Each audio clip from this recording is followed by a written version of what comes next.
Hello, Pearl Jam fan community. Welcome to the Wishlist Foundation's interview series, Candle of Thought, where we illuminate the people, causes, and music that are important to the Pearl Jam community. I am your host, Chrissy Ferguson. As you all know, Pearl Jam will be playing at Madison Square Garden in New York City on Tuesday, September 3rd and Wednesday, September 4th. On both nights, Wishlist will be raising funds at the Hard Rock Cafe for Pearl Jam's Vitalogy Foundation, Teach Rock, and Scope. Today, I am excited to chat with Scope Executive Director, Molly Hott Gallagher. Molly has dedicated herself to positively impacting the lives of children and staff through over 2 decades of work in the camp industry. Molly attended resident camp for 15 years as a camper and staff member, and began her professional career working and volunteering with the American Camp Association in the New York office. Her experience has included providing leadership at day and resident camps in private and nonprofit camp communities. She volunteered with Scope for 13 years prior to her appointment as the organization's executive director, and continues to be committed to living and learning within the camp industry. So thank you so much, Molly, for chatting with us today and telling us more about Scope. Thank you so much for having me. I'm so grateful to be here and at the opportunity to talk with you today. Thank you, Chrissy. So can you tell us more about Scope and how it was founded? So to start off, Scope stands for Summer Camp Opportunities Promote Education. And the goal of the organization is to make sure that overnight summer camp is accessible for all children. And so the children that we're serving are coming from low-income families and under-resourced communities, and we're granting camperships, camp scholarships for them to attend overnight summer camp at nonprofit ACA, American Camp Association, accredited overnight camps throughout the country. And we were founded on the basis over 30 years ago of the fact that the for-profit camps in the camp industry were full. They had wait lists. They had families throwing thousands and thousands of dollars their way to get their children in. And the nonprofit camps were struggling. They were struggling to not only fill their beds, but fill their beds with paying customers, as well as being able to scholarship enough kids to come to camp while paying their staff, making sure that the building's roofs weren't leaking, feeding all their campers and staff, all of the necessities for camp to operate appropriately. The nonprofit camps were struggling because they were fundraising constantly, but also taking in families that couldn't pay for camp. And so this, around an American Camp Association board table, the for-profit camp directors and the not-for-profit camp directors had a conversation and said, well, here's your problem. Here's our solution. We can help fund those camp scholarships so that children can attend your camps, and we'll create some criteria around that. And from that conversation, Scope was born. And since then, since 1991, Scope has been funding camp scholarships for children who otherwise would not be able to attend camp because of the financial burden, and giving them that access. And so part of our goal is that it's not a one and done, so that kids get to go back to camp summer after summer. And we've been able to do this in those over 30 years. We've provided over 28,000 camp scholarships and counting, which is amazing. I love this. I'm personally a camp person myself. I grew up at a summer camp. I did the whole camper thing, junior counselor, and then our 3 boys also are loving summer camp. So I'm a huge advocate for summer camp and what it does to help children throughout life. And so this is just so exciting that all children have the opportunity to have these same experiences. And so, yes, I'm a huge advocate for camping, for summer camps, but can you tell our community why summer camp is such an integral part of a child's development and long-term educational success? Yeah. So just to backtrack a quick second in the why, we have, as an organization, learned over time that the continuous experience of overnight summer camp is actually what helps to build a child's connection to themselves, to others, and to their commitment to staying in school, because that's part of the requirement of being a Scope supported camper, is that you have to commit to your education, in which case you have to stay enrolled in school. You have to maintain the grade eligibility to grow in your school, and in order to receive support again summer after summer. And we've sort of doubled down on that by now providing college scholarships for young people who have gone to their camp supported through Scope for 6 or more years. They are now eligible for college scholarship support. So we have a totally separate series of funding that is providing right now 29 young people with access to any variation on a college experience. So that could be a 2-year school, a 4-year school, a bachelor's degree, an associate degree, a certificate program, a vocational program. So our commitment to children is the whole experience. So it is from camp to college and technically beyond. That is our hope here in the work that we're doing. What we know children benefit from camp is mainly coming from the social emotional learning that they get to have when in this very connected experience. Most of the children that we're supporting are going to camp for 2 weeks. In some cases it's 1 week sessions, but for the most part it is up to 2 weeks. And those children are getting to live with others that they've never had an experience to do before, meet people from other countries, learn about what is happening all over the world by the view of a person living in it too. They get to play sports, they get to do arts, they get to try activities, try food, try new adventures, go out camping, be in a lake swimming for the very first time, learning how to swim, climbing a climbing wall or swinging from a zip line, like all these types of activities that, one, are not available in a school setting or in your backyard, and two, are at an additional cost in home life. And when camp is not available for these children because of cost, the after school programming and extra programming that happens in their home life is not available either. And so we really are working to make sure that all of these activities and programs are available in the camps that we partner with, and so that children do get to connect with themselves and with others, as I said, in this social emotional learning environment that is different than the educational system, school systems that we have here in the US. That's amazing.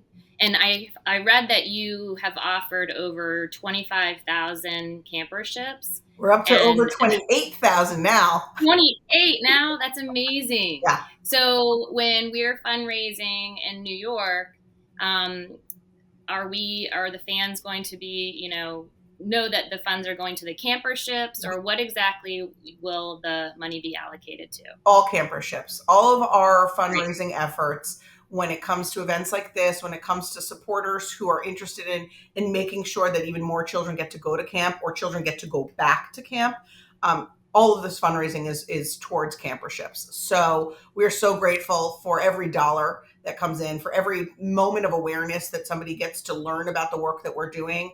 And maybe it turns them to say, oh, I went to camp, I benefited from these experiences, and I want to help pay that forward. Or they're seeing that through their child's eyes, or they're seeing it through their grandchildren's, right? And so our growth and our ability to give more and more camp is based on in so many ways the individual who connects with the experience themselves and knows how important and life-changing it can be. And so we are so, with the opportunity to fundraise, with the opportunity to come into this community and have a chance to share our mission and the work that we're doing, is such a gift to us in itself. And the support that comes with it only makes more camp happen for more kids.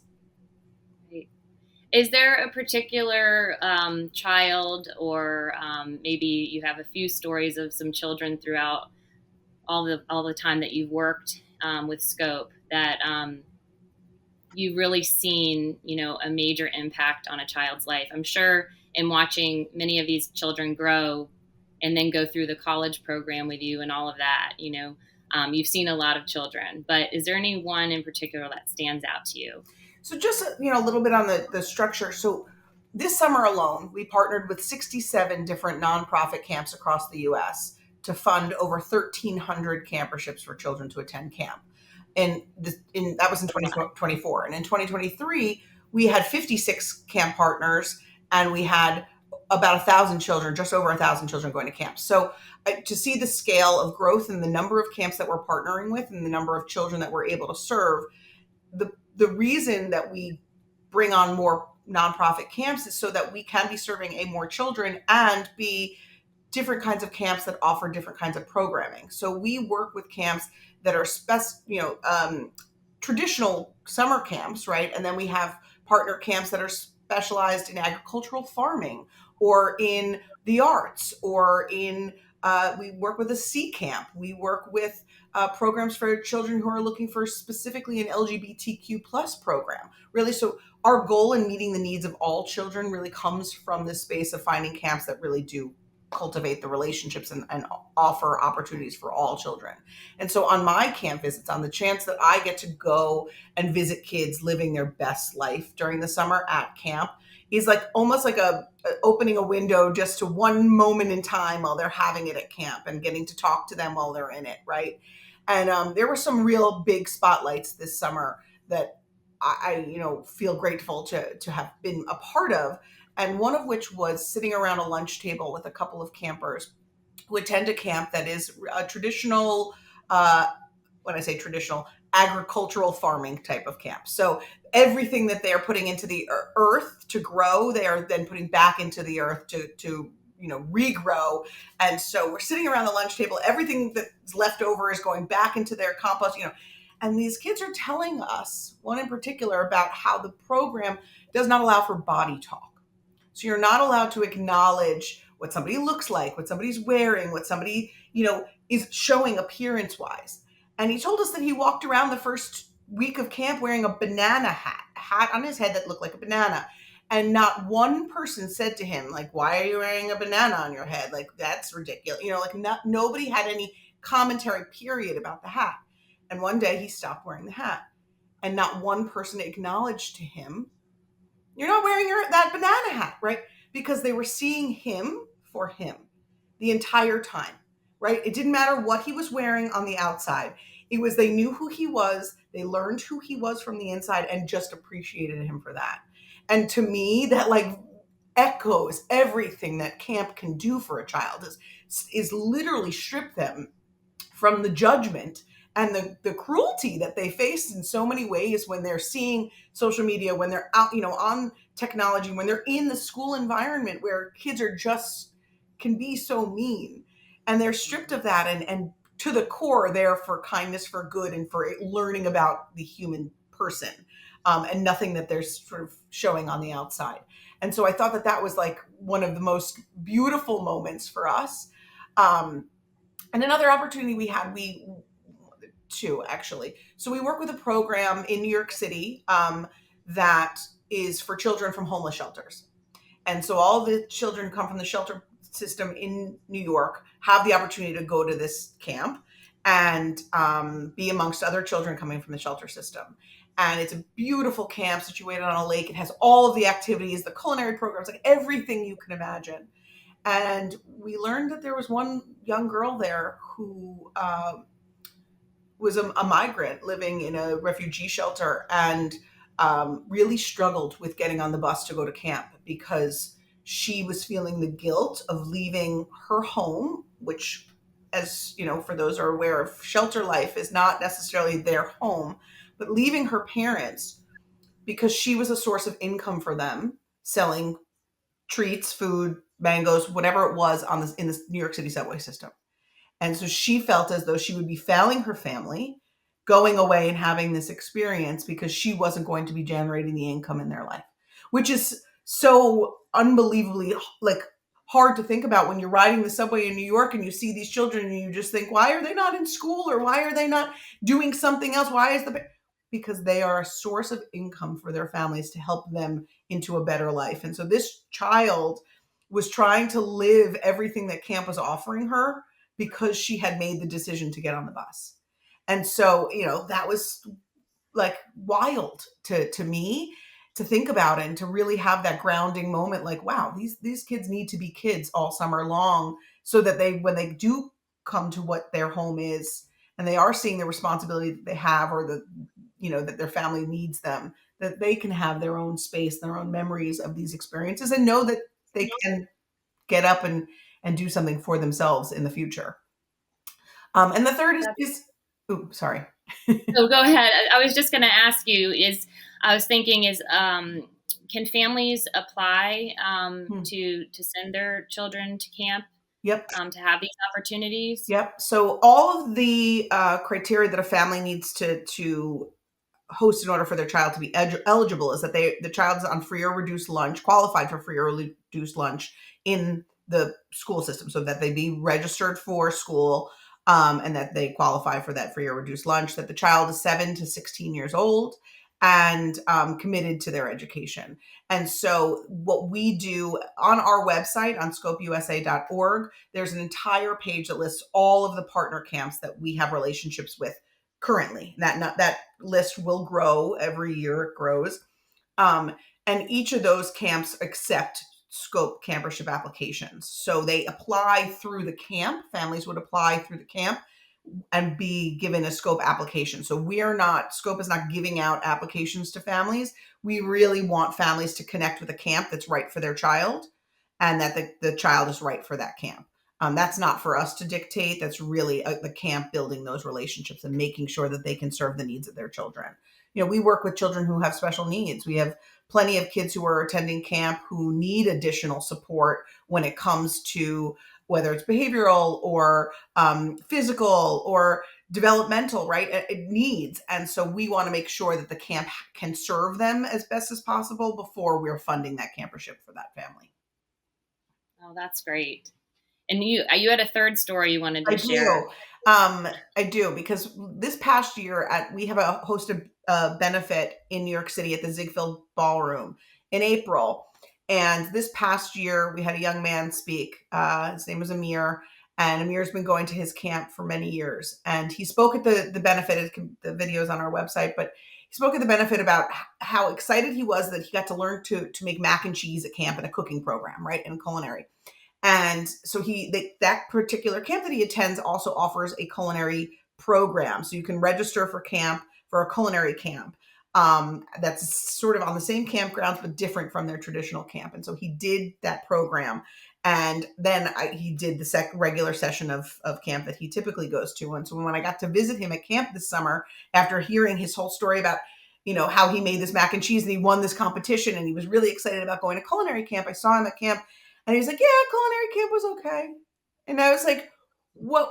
We were so excited. Like, what was it about the culinary camp? And he said, people weren't the same people as my camp friends, right? They were different kids. They were different individuals who went to that camp, and they weren't my bunk of friends that I come to camp with that I love, right? And I said, but what did you learn in culinary camp? And he goes on and on. I learned to make fresh pasta, and I made raviolis, and all this stuff that I'm going to take home and make for my family, right? Like beautiful things. And I said, well, Amir, look at what you learned in this experience, right? You got a chance to do this because you were interested in it. It was for you. When in the life do we get to choose things that are for us? So all of those other people that you were sitting around that culinary class, those classes with, were there for themselves too, right? And there's a chance in camp you get to be selfish. You get to choose the programs and activities that you want to learn, that you can better your own self. And then you get to go back to your bunk of friends and continue to play sports and laugh in the cabinet and go swimming in the pool and do all of the things that but you got to do this one for you. And now you have these skills that are going to carry into your world, like everything that you do. And whether you choose to become a chef in your life or not, you still will be able to cook for your family when you get home. And that is, and he was like, all of the eyeball bells goes, he's 11. Right. And so I feel every time we get to visit camps, the partner camps or our supporter camps, we have so many for-profit camps that are really educating and philanthropically getting young people involved in giving the gift of camp, paying it forward. But every time I get to go on these camp visits, it reinvigorates and it re-sparks the reasons we do this, because really every child needs to have an experience that's for themselves and that is part of something bigger than themselves and that can ultimately change their life for the better. Yeah. This is so exciting. I'm so thrilled to learn about Scope, and I know that our community is going to love hearing this. And hopefully, this will help everybody to come on out and fundraise as much as possible to donate, because there is nothing like summer camp, and this, clearly makes a difference for a child's life. And we just appreciate so much what you all are doing, because this is just truly life-changing for children. So thank you so much for chatting with us, Molly. Well, we appreciate Wishlist, and we're so grateful to be part of this, and I look forward to seeing as many of you on September 3rd and 4th, right, as possible at the Hard Rock. Great. Thanks again. Thank you.